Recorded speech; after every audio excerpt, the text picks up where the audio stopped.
Class 9 chapter number 3 rationalisation, Balaji publication की book है। Exercise number 3.2 के ये जो क्वेश्चन होते हैं बहुत हेक्टिक होते हैं।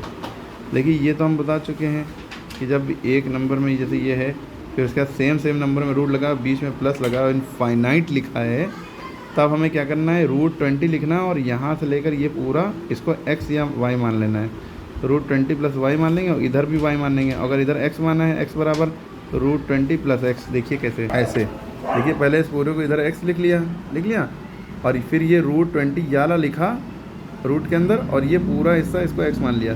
फिर ऑन स्क्वायरिंग बोथ साइड किया, इधर स्क्वायर, इधर रूट से स्क्वायर कट गया, इधर x² 20 प्लस x आया, x इधर आया माइनस में हो गया, फिर ये 20 भी इधर आया माइनस में हो गया। फिर उसके बाद बेसिक मैथ तो आपको आना चाहिए, फैक्टराइजेशन लगा दिए या श्रीधराचार्य लगा दिए।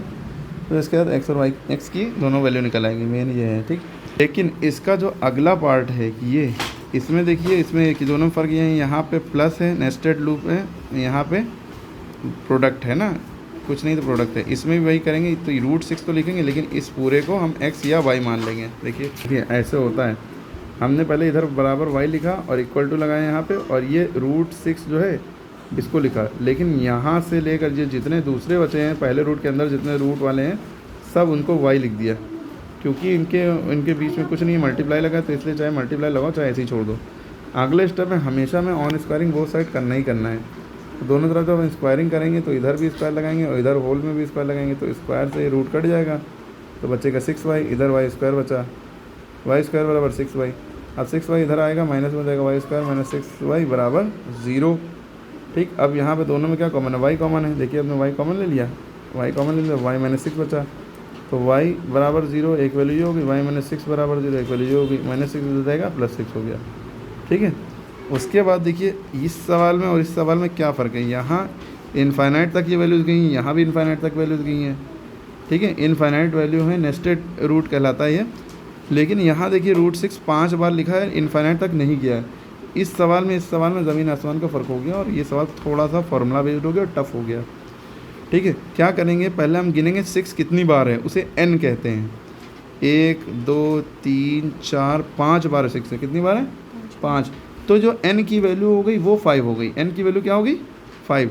लेकिन एक्चुअल में जो 6 था वो क्या था, देखिए इन सब में हमने या तो x माना है चीज़ों को, या तो y माना है। तो देखिए या तो हम y मानेंगे इसको पूरे को, या तो यानी 6 को हमने y माना या x मान सकते हैं, ठीक। इसी तरह जब हम इस सवाल पे आ रहे हैं, नेस्टेड है लेकिन फाइनाइट है, लिमिट है, यानी डॉट इनफाइनाइट तक नहीं गया है, इस केस में सबसे पहले हम लिख लेंगे n की वैल्यू क्या है। n की मतलब होता है नंबर ऑफ टर्म कितनी बार है, 6 कितनी बार है, 1 2 3 4 5, रूट के नंबर है 5 बार है, n की वैल्यू 5 है।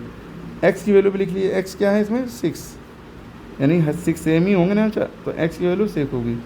इस n की वैल्यू बदल गई, x की वैल्यू बदल गई, और ये क्योंकि नेस्टेड है और इनफाइनाइट तक नहीं गया है, इनफाइनाइट है, तब इसके लिए आपका इसको कहते हैं फाइनाइट नेस्टेड रेडिकल, क्या कहते हैं, विद n बराबर 5 टर्म्स, ठीक। तो इसके लिए फार्मूला है, आपको फार्मूला देखिए कैसे लिखेंगे, वो हमने यहाँ पे लिखने में गड़बड़ी होगी, आप ऐसे लिखेंगे तो गलत हो जाएगा, ऐसे लिखेंगे तो गलत हो जाएगा। देखिए थोड़ा सा x इसका बड़ा लिखिएगा, क्या करिएगा, फार्मूला एक्चुअल में क्या है, x की पावर 2 की पावर n माइनस 1 अपॉन 2 की पावर n। अगर आपको कन्फ्यूज़न हो रही है तो आप फार्मूला लिखने के लिए आपको ट्रिक बता रहे हैं। पहले आप क्या करिए, यहाँ पे आप पहले लिख लिए 2 की पावर n, सब लिख सकते हैं आराम से, 2 की पावर x एक्सपोनेंट फॉर्म में लिख लिया, चुपचाप आगे -1 लगा दिए, ठीक, लिख सकते हैं। इसके अपॉन में भी आप क्या लिख लिए, 2 की पावर n जो आपने लिखा, यानी 2 की पावर n -1 अपॉन 2 की पावर n सबने लिख लिया। लेकिन ये पूरा का पूरा x की पावर में है, तो हम बड़ा सा x लिखेंगे और ये x की पावर में आ गया, ठीक है। इसलिए अगर आप ऐसे नहीं लिखेंगे, ऐसे करेंगे, देखिए लगेगा पावर में नहीं है, ऐसे तो लग रहा पावर में ना। अब हम क्या करेंगे, बस x की जगह पे x की वैल्यू रख देंगे। x क्या है, 6 था, तो इस x की जगह हमने लिख दिया 6 बड़ा सा, और इसकी पावर में यानी 2 की पावर में ना, तो 2 की पावर में हमने n क्या है, 5 है, तो n की वैल्यू हमने 5 रखी, -1 अपॉन, फिर 2 की पावर में n क्या है, 5 रखा।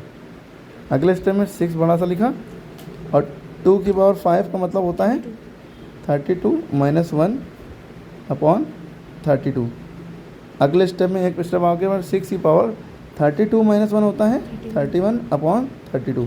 यह आंसर हो गया। अच्छा, इस सवाल, ये सब जो है कॉम्पिटिटिव एग्ज़ाम में इस तरह के सवाल आते हैं, उनकी ट्रिक्स होती हैं।